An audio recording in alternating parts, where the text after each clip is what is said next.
To me, using all my strategy and my skill and my hard work and having that actually seeing tangible results from that to me has been an incredibly satisfying piece of being an entrepreneur. And I will say this also, as an artist, I found it very difficult. I have always found it very difficult that it's hard to gauge where you're at. So much of your work and your career exists in your own head, and it's about how you frame it to yourself. Like, you have to define success for yourself, because it's not that obvious what a successful artist actually looks like.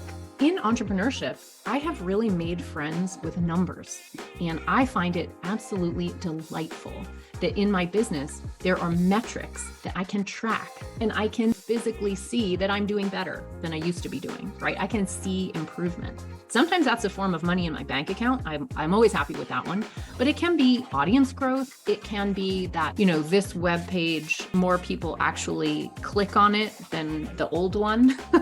There are all kinds of different metrics that I can use to show me that my efforts are working.